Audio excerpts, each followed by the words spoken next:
Welcome to the First Gen American podcast. I'm your host, Jeff Toporek, and I'm a first-generation American. My dad was born in Siberia in 1942 and my mom in Turkey in 1943. I used to be ashamed and embarrassed that my family was different. We spoke different languages. We ate different foods. We were working class in an affluent area of Long Island, New York. In my 20s, through my awakening and journey of self-exploration, I realized how appreciative I needed to be given the sacrifice my parents made to give their children better opportunity.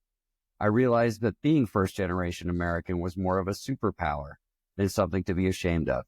Since then, I celebrated my background, harnessed these values into who I am today, embodying all these qualities to everything I do.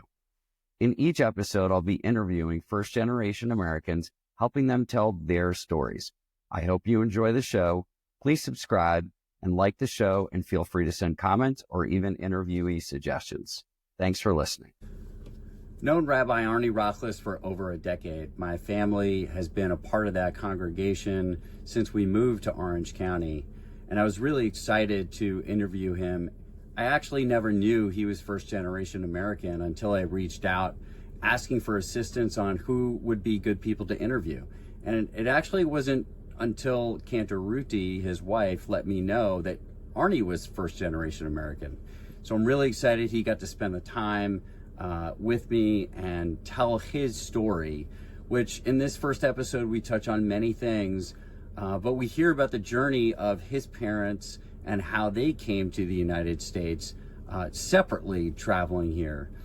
We talk about his inspiration in becoming a rabbi, becoming a rebel, and actually identifying with Reconstructionist Judaism, his path on becoming a White House fellow and working in the State Department, working on Middle East peace, and his journey actually to the West Coast here in Orange County from Philadelphia to Evanston, and then finally here in Irvine.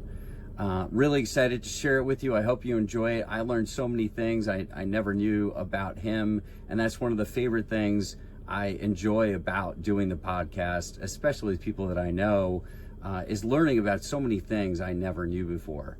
So I hope you enjoy it, and we're recording part 2 in a couple of weeks, and I hope you tune in for that as well. Thank you. When we just first started talking, it's interesting that you sort of made the assumption that I had known that you were first generation American, and you commented that, you sort of felt like everyone would do that. I've known you for such a long time, and, when I had sort of asked for help on, who would be good people to interview, you had left it out because you had assumed that I had known, right? If it wasn't for Cantor Ruti, we have to thank her, we wouldn't even be sitting here. So, because I would never have known. Yeah, that's so interesting because, although I have to admit, in the 33 years that I've been a rabbi here, I don't think I've spoken autobiographically so often. It was mostly in this last year before I retired that I spoke more autobiographically. People have said to me, and I wasn't withholding, it was just, either I thought, or I thought maybe people weren't interested. Now, of course, I discovered that people are very interested, right? Yeah. Well, what I find is that people make certain assumptions about what others know about them. Yeah. And it actually turns out to be, like when I interviewed my parents, 50% of the things that I found out from interviewing them, I had never known. Just kind of staggering. Yeah, it is, but it's really great with these first gen interviews. So give us the background story of where were your parents from, when were they born, and how they traveled their way to ultimately get to Philadelphia. Yeah. So my father was born in a little shtetl called Melnik outside Kiev. Well, they say outside, like 4 hours, but right? Because at that time Jews couldn't live in the big city, so they lived in what's called a pale settlement. Right? So this was an area extending from Poland into Ukraine, the border shifting all the time. So he, as a child, or teenager, was his mother. His father died when he was 2. Mm-hmm. So his mother paid a wagon driver to hide him in the back of the wagon, covered up with other agricultural things, and drove him across the border, where he then took a train to Hamburg to Germany. Again, teenager. There he got a ship, took him to New York, and from New York, just an hour and a half. So what year is that he's That was, yes, it was around 1912. 1912. Yeah. This is like anti-Semitism was happening. This is well before World War I. Yeah, it's a little before World War I, before the Russian Revolution. Jews were being conscripted, right, by the Tsar's army. So parents wanted to get their children out, but, it was an unusual way to pay a wagon driver, but not me. There were other parents who did this.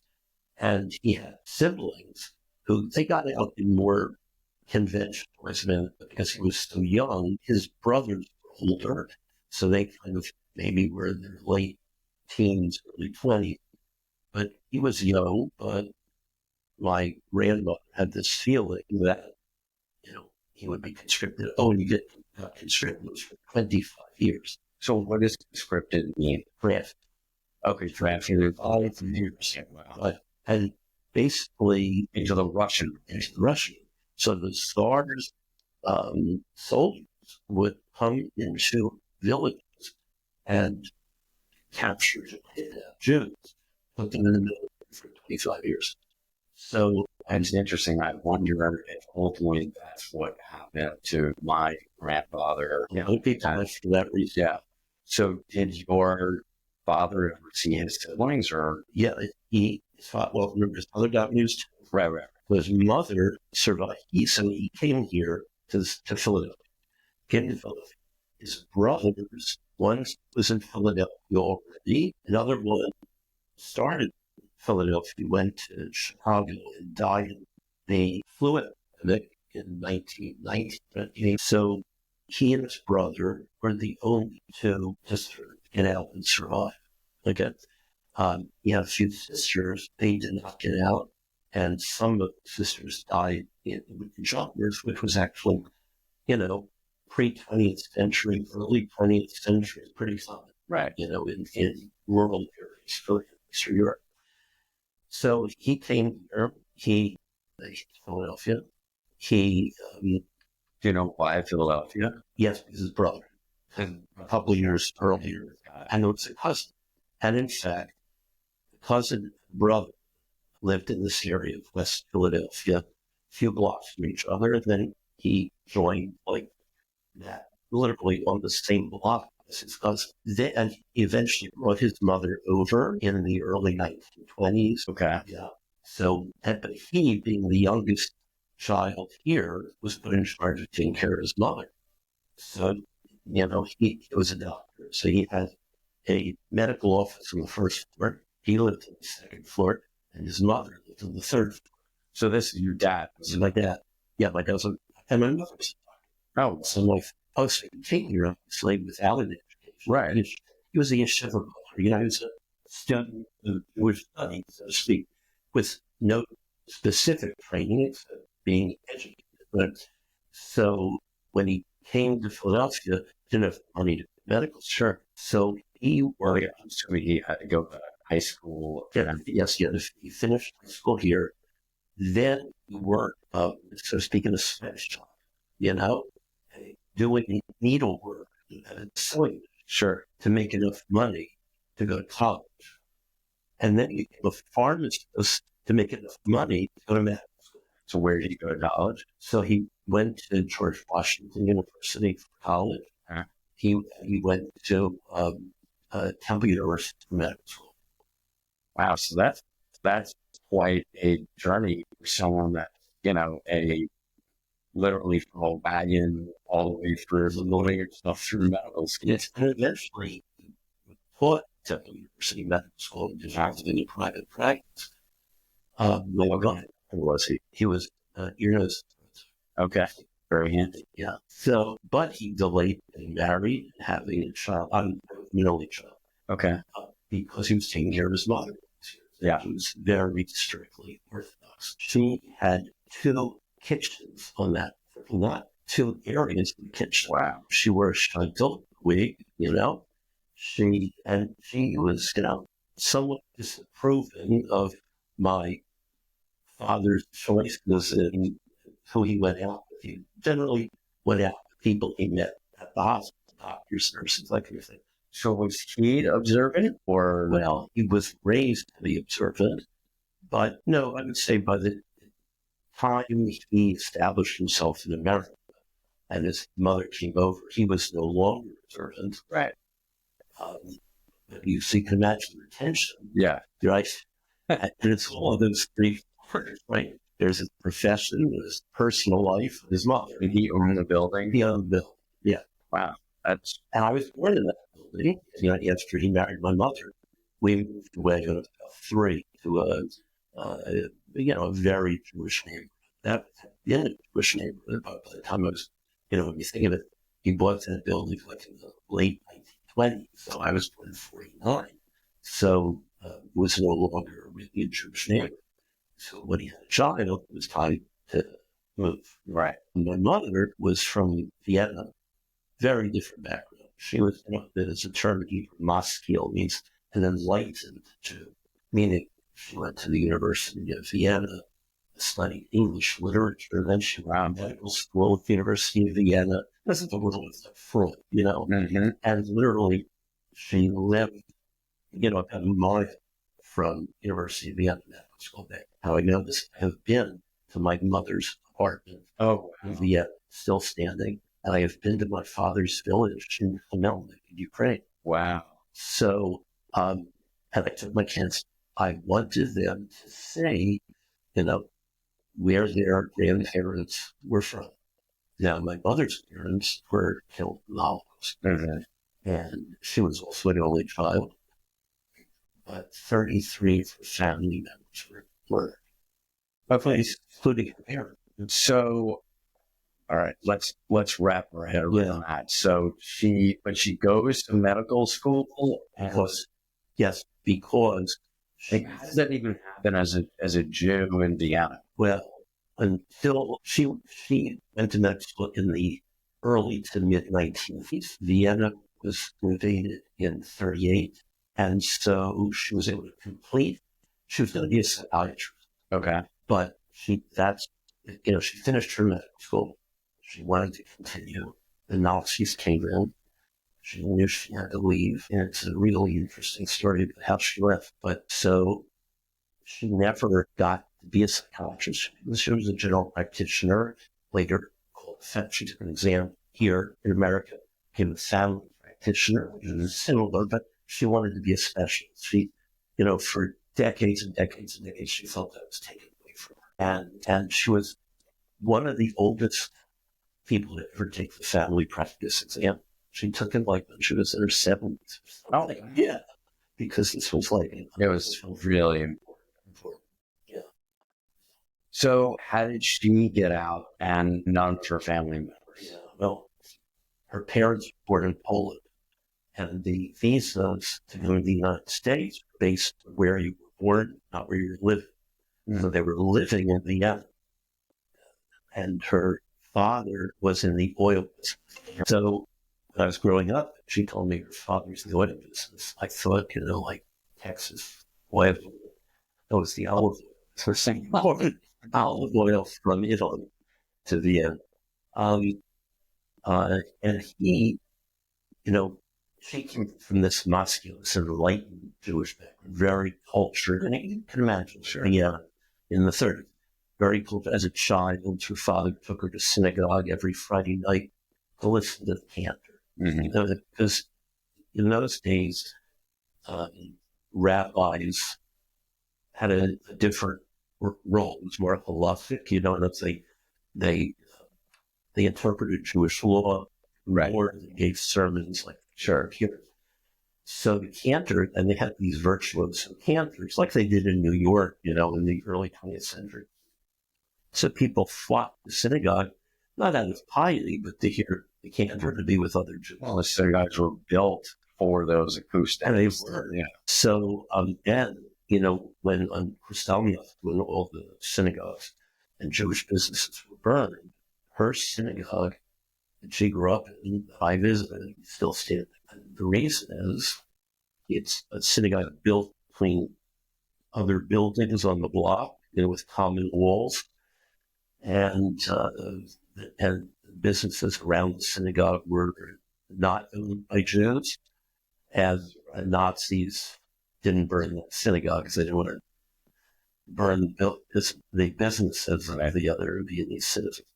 So it was really the only synagogue in Vienna that survived the war. So she was in a very educated background, and, culturally, in the sense of the center of European society. And my father came from the shtetl background. And they were fixed up by a doctor in common that they knew. Of course, they had a lot in common on one level. So let's go back and talk about how your mom got here. Okay. Because in 1938, she's done with her doctorate. Yeah. And now, it's go time. So her parents, as a school, couldn't get out. And they died during the Holocaust because they were born in Poland. She, which was born in Vienna, was on the American quota for Austria. However, so were tens of thousands of other Jews. Sure.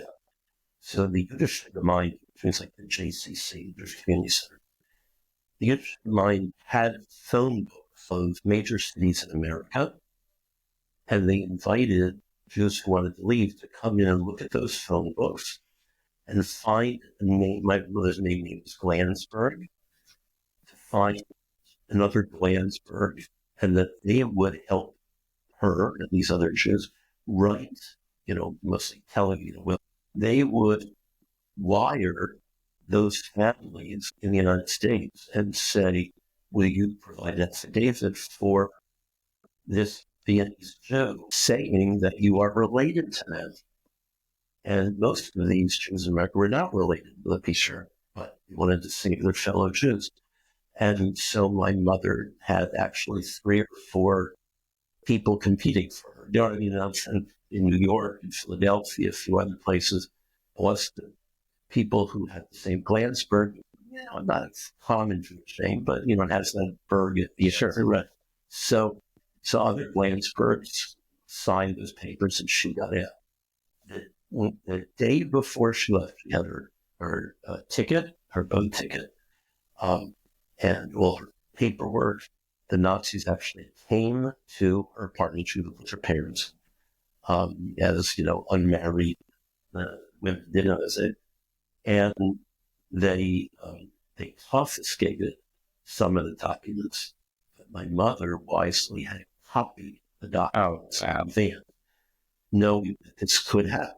And so it was like they thought. It's not like they had copy machines. No, I don't play as stenographer. Those those things. Yeah, the printing machine. That's pretty much it. So she got out. But what happened? She left her parents and siblings behind. She left many siblings, but cousins, right? And some cousins were in Germany, some were in Austria, and until December 7th, 1941, until Pearl Harbor Day, you could have correspondence with your relatives in Europe or in Europe. But once war was declared between the United States and Nazis, all mail stopped. So she couldn't send money to her family. She couldn't write to her mother. And I have these letters that she wrote to the State Department, to FDR, President Roosevelt, to the Joint Distribution Committee, to find the information. They were so inundated with similar requests. And the government was not very flexible. They wanted to limit the number of Jews. So, for her, it was like the walls were closing. And, at least my father got his mother out and, had his mother alive for much of it. He was born in 1896. She died in 1942. So, it's like 50 years roughly you've had her on your mother. But my mother, at the age of, early 30s, late 20s actually, my mother full of. Yeah, she goes along. Yeah. So, anyway, so they, as I said, they met by being fixed up. And my mother lived in a little town called Norristown, up in Philadelphia. And of course, she moved toward my father, who was living in Philadelphia, but she still commuted every day to her office in Norristown, which, a California commute, it's like nothing. Right. But in those days, to drive 25 minutes to work every day was equivalent. How can you do that? It's so far, So let's get to, they meet, they start to have you as a family. Right. Describe what it was like growing up, in Philadelphia, where, both of your parents, I'm guessing they had accents. Yeah, of course. Right. So, but I'm sure this is the case with you too. You don't hear your parents. That's the way they just talk. Yeah. And actually, this comes up in almost every interview, that when you're like in middle school, some of your friends ask you like, well, where's your parents' accent from? What are you talking about? So you're like, you could hear that, you could hear everybody else's accent. It's true. Yes, it's true. And I was, after my father died, he left like a cassette tape, or maybe it was a small tape at those days. And so he died. I was like 11 years old. So years later, listening to that tape, maybe 10 years later, I was like shocked to hear his accent. Oh, really? Because really, I never, even in my head, I don't think of him with the accent. Sure. So, anyways, yes, they met me. We moved to Winfield, it's the name of the neighborhood. Winfield was kind of like, you're from Long Island, right? Yeah. So, the five tail. Right. So, which I never admit I'm actually from. It just happens to be where I'm from. Which makes this worse. Well, so this was the last city neighborhood before the suburbs, before Lower Merion. Yes. So anyway, it was such a Jewish neighborhood, and I attribute my becoming a rabbi to living in that neighborhood and things that happened as a result of living in that neighborhood, because public school in Philadelphia were closed to Jewish holidays, which right. And even when they weren't Rosh Hashanah and Yom Kippur, right, they were closed. But on the holidays that are major for the Jewish community, but not for like an American, suppose or something, nobody went to school. And so even though public schools were open, my elementary school was about 80% Jewish. Oh, wow. I went to public schools. As I got older, my schools decreased in Jewish population because it was a wider demographic area. But still, my high school, Central High School, which we would call a charter school today, right? Right. When I meet people and I tell them I'm from Philadelphia, sometimes they're not, and they say to go to Central High. Because it was like Bronx State School of Science, or one of those where like all the Jewish kids lived in the area. So, and I commuted an hour each day, three buses or one bus and two subways to go there. But that's, that was the Jewish ethos in those days. You're going to get the best education you can. So were most of that's a very common thing. Yeah. My parents moved to five towns because, they bought whatever they could because that was the best education that we were going to get access to. Yeah. So it sounds like the community that you grew up in was mostly pretty Jewish, but were they American Jews, or were there a lot more people that were actually first generation? I would think the parents of my friends were mostly American born. Okay. Interestingly enough, my father's patients, so my father had an office in the old building, where he lived with his mother until she died. He kept that office until he died. But he also had an office in our home, which was also not unusual for doctors there, where the first half of the first floor was the office, and then the rest of the house. Growing up, my doctors and dentists, that was the side. So many of the patients, not most, many had access, were immigrants. But they, you know, so I think they felt comfortable as an immigrant doctor, right? And they're probably Russian or Ukrainian Jews. So, my mother, whose office was in Norristown, right? She had mostly Italian and African American patients because, there was no Jewish neighborhood in Norristown. Right, a synagogue, but it was really an Italian community. And I'll just say an interesting story. I hear this story. I heard it from one of my mother's friends. My mother lived to age 90. So she's not 20 years ago, so maybe 5 years before that. She told me this story that as the neighborhood got riskier for days, she said she could have moved like other doctors did to the suburbs of Norristown. But she really liked being a doctor to the population that she started. And she was the doctor for children, parents, and their granddads. And it's like from the 1940s, so she was about 30 then.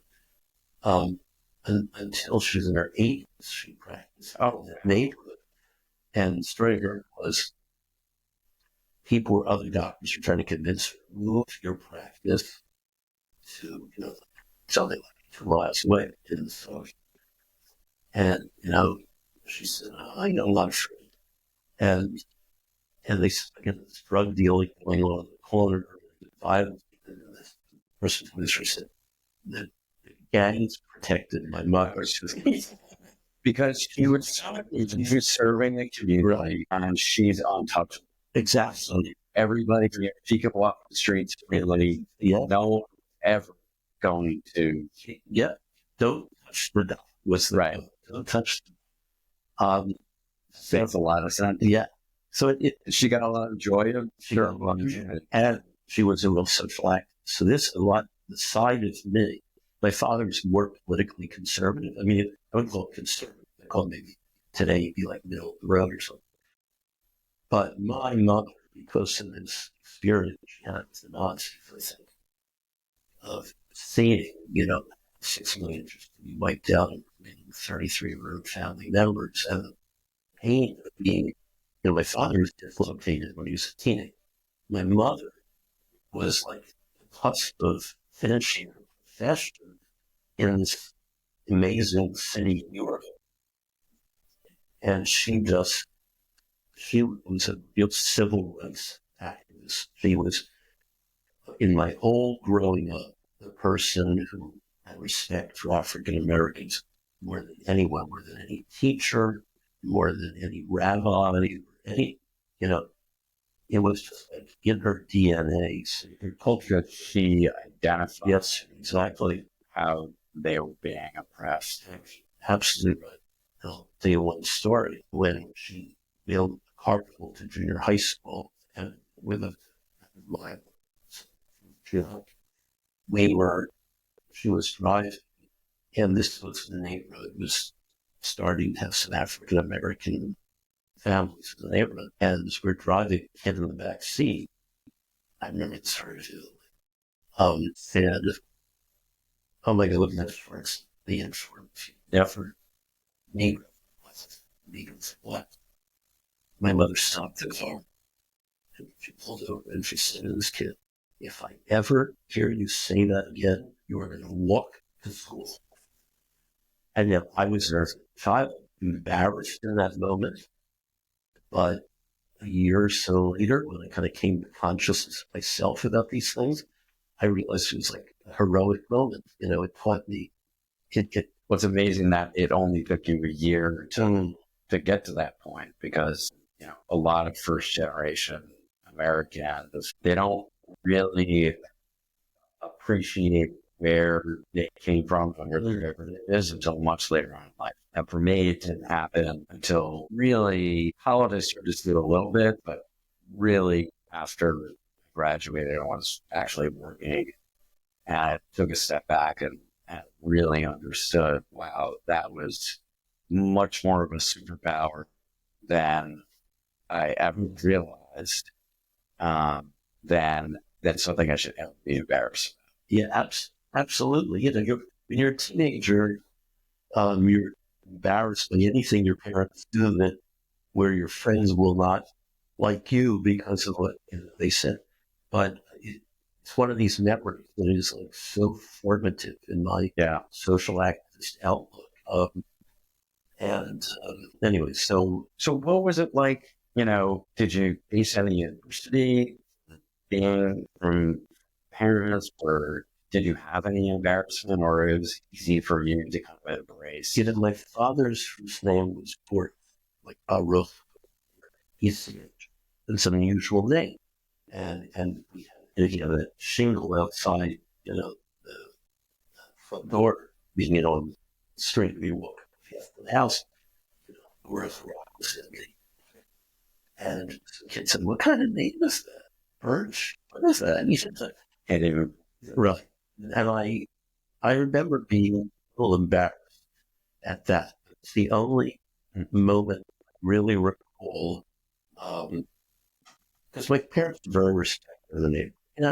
Both doctors, um, and because our house, our house was 2 doors from the synagogue, with the church in between. So it's our house, the Presbyterian church, and Harzine Temple, the synagogue.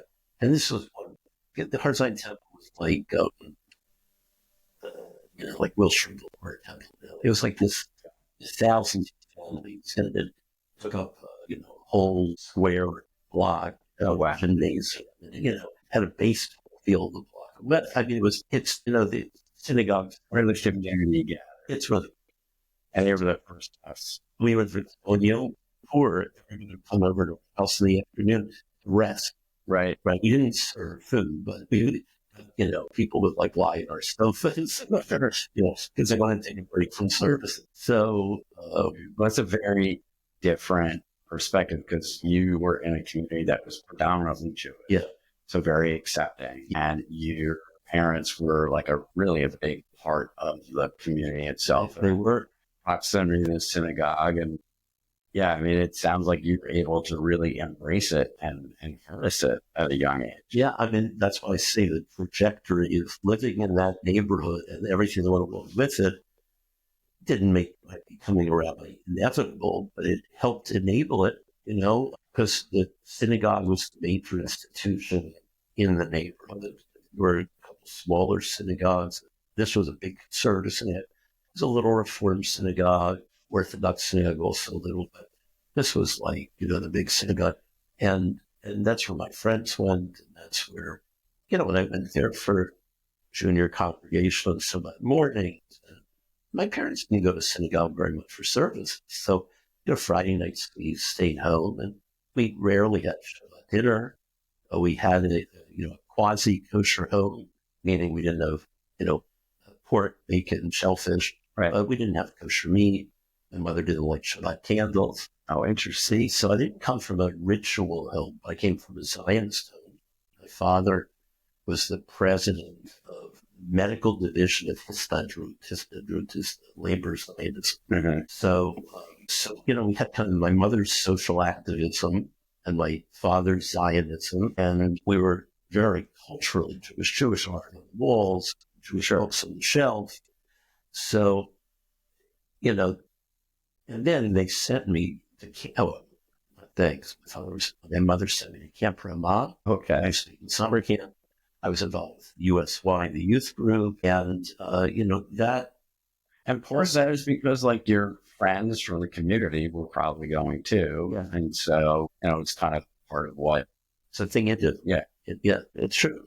So now let's go through your college experience. You never went very far from No. So even though cheesesteaks aren't kosher, there must be a reason why you stuck around and being close to your mom.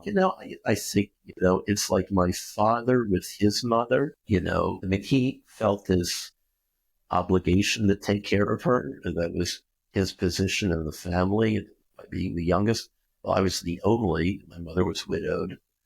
And while, some of my friends went to New York, Chicago and other places for college. I don't think I ever thought to not go to Penn. It's sort of like if I could get it. Well, it's not like Penn's a state school, so Yeah, pretty well. And so you went to Penn undergrad, right. And so what did you major in? English literature. English literature. But my mother in Vienna, but I don't think I knew she studied English literature in Vienna at the time. But I was always a reader. Right. And my mother was always a reader. So I think, so, but I really think when I think about it, I mean, it must have applied to other schools. Sure. I don't remember ever thinking, I thought if I don't get into Penn, I'll go to Temple or something like that. Right. So I studied English literature, and did you know what you wanted to do after college? Certainly being a rabbi, it's not on the list. Right. It's not interesting. I was going to be a doctor when I entered college because my parents are doctors. And my mother, when I said to my mother that I was going to become a rabbi, she's joking, but maybe not completely joking. My mother is a rabbi and a doctor. That's a joke. So, no, when I went in, I was going to be a doctor because that was kind of like the family profession. And then, by the time I went to biology and chemistry, and it just wasn't interesting. And then, then I'm going to be a lawyer because it's kind of like the pecking order in my mind was doctor, lawyer, right? PhD, psychologist. I could see who, say, my mother. It's usually doctor, lawyer, banker. Yeah. Well, there were not a lot of Jewish bankers then. That's very interesting. Yeah. In fact, there were not a lot of Jewish CEOs when I was growing up, And it's funny because for me, it was doctor, which was never going to happen. And then lawyer, which I was supposed to go to law school. And then my senior year, I actually said, there's no chance I can do this. And then vaulted to banker. So it's interesting. So, I don't know if you know the name Irving Shapiro. Irving Shapiro became the CEO of DuPont. Mm-hmm. DuPont, of course, major corporation.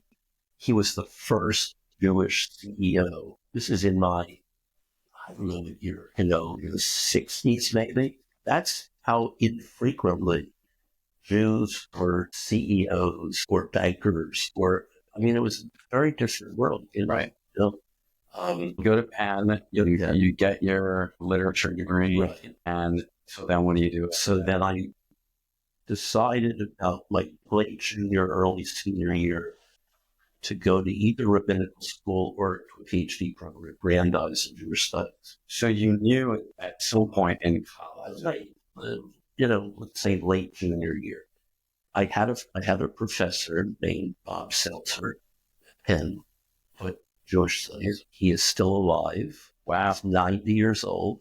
I had lunch with him in New York. He lives here. I had lunch with him in New York 5-6 years ago.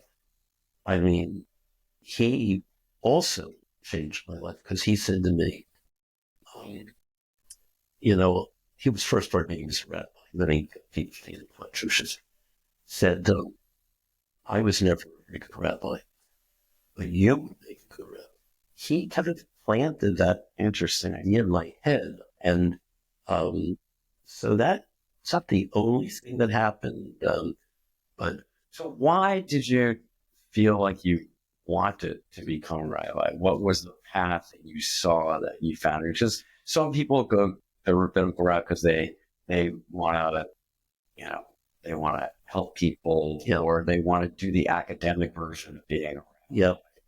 But what was it that attracted you to wanting to do that? When I was a sophomore, I took a job as a USY advisor, youth group advisor, at a Philadelphia synagogue. And I enjoyed it so much. I didn't think I took it just because I had certain skill set. I knew Hebrew and I knew a lot about Judaism just from my Jewish education. And I took it, but I discovered that I really felt very, I don't know, I felt like it was an important thing to do. And I felt empowered by it. And then so then I went, and I spent the summer following summer before after my junior year studying Talmud. So it started, certainly it wasn't there in my freshman year, but it started in my sophomore year. But again, not thinking I was going to be a rabbi. In fact, I resisted the idea of being a rabbi because nobody became a rabbi in 1970. I went to rabbinical school in 1970. I remember Jerry Bernstein. Okay, I remember his name. This is how vivid it is. In the library at Penn, Jerry Bernstein, of course, like so many of us, had long hair and a beard. Yeah, it's a 70s. He wore a cape. And I stood in the library. So what do you do after graduation? I said, I'm going to go to rabbinical school. Why? I said, I'm going to go to rabbinical school. He said, why are you wasting your life? Interesting. Yeah, that was typical. That was something typical people would say to you if you said, I'm going to go to rabbinical school. Other people became doctors and lawyers or became stained glass, window makers, or became forestry. And, people were dropping out of the norm that, rebelling. And this was like a very conventional thing, not a usual thing, but like going to rabbinical school. And we got religious right. So I went to Israel that summer and I worked in a kibbutz, and I was reluctant to tell the people at the kibbutz what I was going to do when I got back. I said, I'm going to go into Jewish education, or I'm going to go to graduate school. Really, because the reaction I got from Israelis was the same thing. Yeah, why would you waste your time? Right. So I remember sitting on the beach in Tel Aviv and thinking, can I really go back and go to rabbinical school? I had these those kind of moments when I was pivotal moments. But I have to say, within a few weeks of being at this place. So, rabbinical school, you went to the Reconstructionist rabbinical college. Okay. Also in Philadelphia, had a Temple University graduate school at the same time. Okay, so I need to understand, based on how you were brought up, there's so many different, paths that you could take from rabbinical school, from Orthodox to Reform, and, at least from what I know about Reconstructionism, probably was relatively new. So, very new. So how did you even, because honestly, when we moved to Orange County, I never even heard about that sort of branch of Judaism. Yeah, there's only one in Long Island. Really? One Reconstruction synagogue in Long Island. I can't remember the name of the town. Roslyn. I think it was Roslyn. It may have moved from Roslyn to another town, but at that time it was Roslyn. And no, there weren't many at all. And I grew up conservative, as I said. And I went to my pulpit, the rabbi I grew up with, and I asked him, he said, don't go to the Reconstruction, go to GTS, go to the Conservative Center. Yeah, that's where most people who really want to become. Or they go to the Reform Center. Right. Conservative Reform Centers are very big, right? Although the newest report is that each incoming class at the Reform and Conservative Center is fewer than 10 people. Oh, wow. I mean, the rabbinate, when I went, there were maybe, oh my God, can you imagine, 150 people becoming rabbis each year. Now we're talking about, 10 at Reform, 10 at Conservative, about 7 at the Reconstructionist, and then there's an independent Jewish center. We're talking about 50 people graduating a year from all non-Orthodox centers. Right. So, but I was very Seltzer, the teacher at Penn, taught a class on Mordechai Kaplan, the founder of Reconstructionism. And that's a big part of why I thought I could become a rabbi, because I was a religious humanist. I was very comfortable and proud being Jewish. That was not ever a problem. But I just had difficulty with the traditional belief of God. That God heals the sick, parts the sea, watches over us and intervenes in history. So the more humanistic view of the Reconstructionists made me throw caution to the wind, really, because, if I wanted to guarantee a career, and a job, I would have gone to the Reform Conservative Center. Right. Because they had zillions of jobs. The Reconstructionists, when I went, had no graduates yet. I was in the third class of a 5-year graduate program. Wow. So I went in without any assurance that I would ever have a job. Right. But again, the spirit of the late 60s, because it was, we were all somewhat unconventional. I can't exactly explain it, but like being a rebel was like a good thing.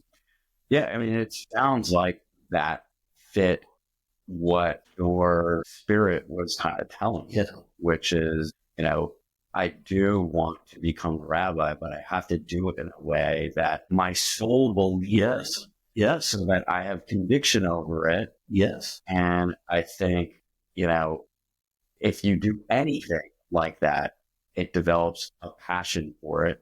And it's not just a job. And you've clearly been able to attract people to want to be around you and your version of the humanistic form of what you described is probably the first time I've heard that, but it makes a lot of sense. Well, you put it so well. I should be interviewing you.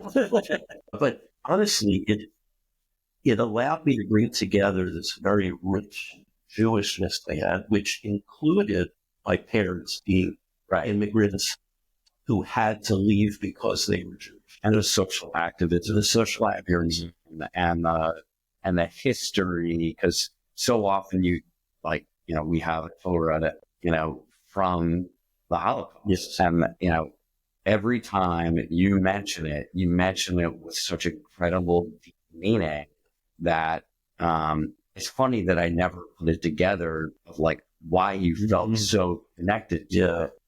But that makes a lot of sense. Yeah. So, I'm starting to get this very clear picture of, not only why you went down the path of rabbinical school, but how you actually chose like an unknown part of it, because it's what resonated most with you. Exactly. But also incorporating who you were from your experience of being in Philadelphia, being from immigrant parents. Yeah.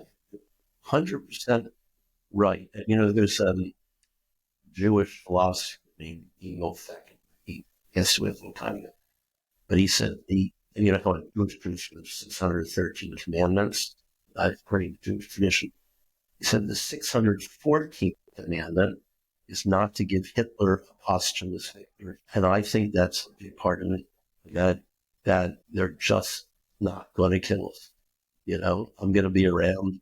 I'm not saying it's the only motivation. Sometimes I mention Fackenheim's statement, and they feel I'm reducing my Jewish identity. No. But part of my Jewish identity is that, I'm Yisrael. The Jewish people live. We're going to live. We're going to thrive. Not just survive. We're going to have a big impact on the world. We're going to comfort each other like one big family. And a lot, that feeling of saving Jews in every way, getting them out of the former Soviet Union. That's another chapter in history, like travel in the Soviet Union, sneaking things in and sneaking things out. But so much, of my commitment to being Jewish was formed because I'm a first generation. I'm saying to my parents, you don't have to worry. Take care not just of you and our family, but take care of those people. It sounds grandiose, but I don't mean it. It's not grandiose, actually, because it happens with, people's actions one at a time. Yes. It's one of the reasons why I finally felt really compelled to do the podcast, which is, it's important to honor what my parents did for me. And now I want to help people tell their stories so that, it's important to hear, especially in the environment and the world that we live in. The stories are empowering, not just for Jews, or it's for anyone who is coming to this country with opportunity. And there's a certain DNA that is ingrained in almost every first generation American, that partially comes from like, you've got no safety net, right? It's like you've got to figure it out. You've got to do it in a way that is going to have a big impact. And I feel that I'm richer emotionally because I'm a first generation American, because I like being kind of a hyphenated, an American Jew, a American Jew first generation, and of course, my contemporaries, even asking for like the kids in the neighborhood, they had, American born parents. But I always felt it was a little different, not in a negative way, Just different. yeah. Just different. Different languages spoken in your home, Yeah. different accents, there's different food being made. Oh, all my parents' friends were immigrants. I didn't know My parents, Yeah. I mean, my parents, when I was growing up, if they wanted to go out, which they didn't go out very often, I mean, they would go to a Russian nightclub. And I would be with them. I'd be 12 years old, but I'm like, what is going on here? It was just terrible. None of my other friends were going to Russian nightclubs. So it was very clever. Most of them have no idea that I probably even did that. Yeah. That's actually fascinating. I'm thinking like we had a New Year's party at home or Thanksgiving or whatever it might be. Everybody had accents. Yeah. Everybody was from, either Vienna, either from Austria, Germany, or Eastern. Interesting. And there was one guy, Morris Friedman, my parents' lawyer, who was the American part. He was the ally. He don't want to be. He wanted to be an immigrant. Okay, so you go to rabbinical school, you finish rabbinical school, you have no idea if that's going to lead to, the prospect of getting placed in a synagogue. How does that even work, and where did you go? Yes, so every movement has, a jobs network, or whatever you want to call it, place in Europe. So, and this happens in VTS and HUC and the other seminaries. You start as maybe a third-year student going to a pulpit somewhere, either assisting a rabbi, like going once a month or whatever it is, just for Shabbat meeting, or the synagogue doesn't have a rabbi, it's small. So I started going to this pulpit in Evanston, the suburb of Chicago, and they didn't have a rabbi. And, it's kind of a natural development that I went there every month or every other month. Other rabbinical students were going there as well. But I kind of hit it off with them, and they hit it off with me. And when I was ready to graduate, they offered me a position. That's great. And I stayed there for 15 years. And, Finally got out to Philadelphia. Yeah. Oh, and I thought I was going to go for like 2 or 3 years, because once to leave the East Coast was kind of months, But something, I mean, being in Evanston especially, it's such a charming neighborhood. Being in a university where you're around other academics and being part of just like here, I went from Evanston to Irvine. Yeah. I went to an academic community. But this Reconstruction synagogues are usually in major cities or college towns. Oh, interesting. Usually college suburban towns, not like, in the middle of Wyoming. But so, this synagogue, when I came here, was very much like my synagogue in Evanston. I mean, it was certainly a different part of the country, but people, in the case of Chicago, Evanston, many people grew up in the Midwest. Right. Here, everybody grew up somewhere else. So Evanston for 15 years. Yes. And this is, 76 to 91. And then when I was a White House fellow in 85, 86, I worked at the White House. I'm a Democrat. It's a bipartisan program. Worked in the Reagan administration. Worked on Middle East peace issues. So how does that even work, where you're a rabbi, but then you're also a fellow? Like, don't you take that? So I went to Washington for a year, and you go through it's a long process. You have to get interviewed. You have to write 30-page application or something. You get interviewed regionally in Chicago, and then you get interviewed It wasn't a presidential retreat. It wasn't Camp David. It was a different one, but in like a rural retreat for 4 days, where they like watch. 4 days. It's really intense. I mean, the one in Chicago was a night, and the next day, actually, because forums right now, right? Yeah. The interview in Chicago was an Erev Purim. The evening was the dinner was, and then you have the whole next day of interviews. Okay. I said I can't come in the evening for dinner. And, I told them why. And I said, oh my God, they're going to jeopardize my chances. But I can't not be there for Purim. And then we were trying to explain to Purim was to them. You don't understand. They pronounce it Purim. So they never was right. I don't get how it's important. It's like too much money. So they said, no, we understand. We respect your religious needs. And so I was at a disadvantage visiting from the evening. I went the next day. I got passed through to the next level, which was the national one. And then you get interviewed at different cabinet posts with cabinet secretaries and my staff to see where you're going to fit in, because I had this interest in, Israel and Middle East, certain skills. The State Department working on Middle East peace, which obviously I failed at, along with everybody else for the last 75 years. So, anyway, when I took that year off, I went to the Capitol. I was invited by the White House. Do you remember the name? Not Todd Sharansky. He was being honored by Congress. So you have Tip O'Neill, who's like a giant, and Sharansky was quite short. And so I walk into the rotunda, and I see an empty seat, and I sit down. I sit down next to this couple from Newport Beach, California, a place I've never been. I've been to LA.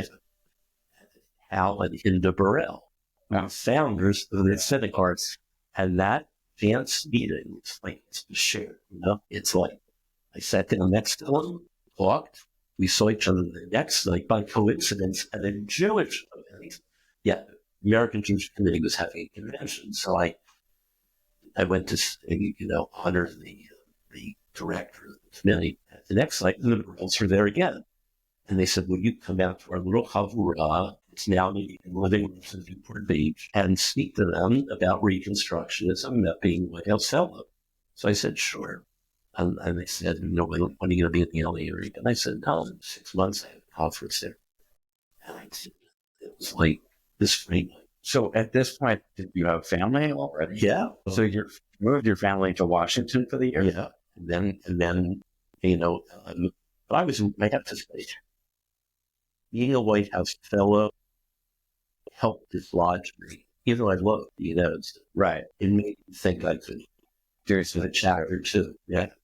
And you were young enough. I was young. Yeah. This really came along at the right time frame. I was already before I was in Washington, but when I came back for a few years, I was ready. I didn't know where to go. I didn't know exactly what I wanted to do. I was offered some Jewish organization jobs. I was offered some jobs in Washington, but it was like, not quite right. And then I met these people. I met the Burrells, and I met this Hamura, and his families or something. And they were saying, are you insane? You're living in a synagogue with 600 families in Evanston, and you're going to come to Southern California? So I didn't do that. Yeah, actually, have you seen the weather on the palm trees? But I took a chance. And I'm not such a risk taker, but I took a chance. So you took a chance on going Reconstructionism to begin with. You took a chance becoming a rabbi. Yeah. If you continue listening to your gut, things generally fall into place. It's very true. So I'm, of course, very happy I moved here. There's no question about it. But I hope I didn't talk to you. No. Because you know what? Thanks for listening to the First Gen American podcast. I hope you enjoyed the show. Feel free to leave your comment and make sure to smash the subscribe button.